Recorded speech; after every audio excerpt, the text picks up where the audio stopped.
Monsieur Reinders, bonjour. Oui, je vous ai reconnu parce que vous êtes passé ce matin dans ma rue pour me demander un renseignement Oui. pour des pièces de voiture et en plus c'est pas de chez moi, mais enfin soit. Je vous ai reconnu et comme je travaille pour le blog Sud Presse de la Meuse, comme vous êtes une personne qui n'habitait pas trop mais quand même relativement connue et que vous avez défrayé l'actualité récemment, je me suis dit que ce serait intéressant de prendre votre point de vue et de vous donner la parole. Pouvez-vous me raconter ce qu'il s'est passé il y a environ un mois? Oui, ben écoutez,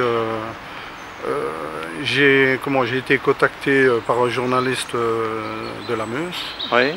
qui me disait qu'un article allait sortir sur moi suite à un dossier que M. Jacques Eleven avait envoyé à la fédération du PS. Jacques Eleven, c'est le bourgmestre de Saint-Nicolas. le bourgmestre de Saint-Nicolas et vous habitez Saint-Nicolas. Oui, oui, absolument. Donc ce qui s'est passé, c'est que vous avez fait des commentaires sur Facebook. Oui, oui, c'est ça. Des commentaires de quelle nature? Ben, des commentaires disant que par rapport à ce qui se passe exactement pour le moment avec l'immigration, les réfugiés et tout Oui. ça, ben, que je trouvais un peu drôle qu'on trouvait des centaines, voire des millions d'euros pour la réfection de bâtiments, pour aider toute cette migration qui arrive.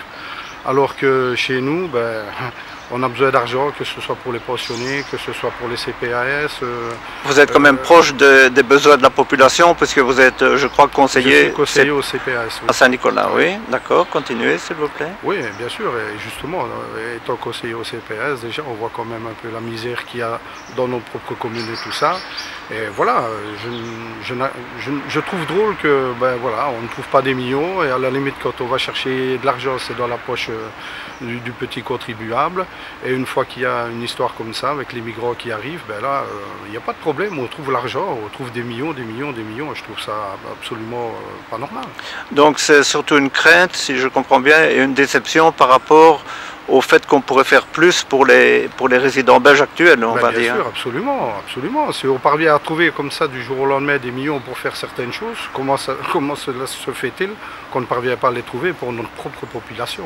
Et que s'est-il passé au sein, donc vous êtes membre d'un parti politique, donc du PS, que s'est-il passé? Comment a réagi votre parti?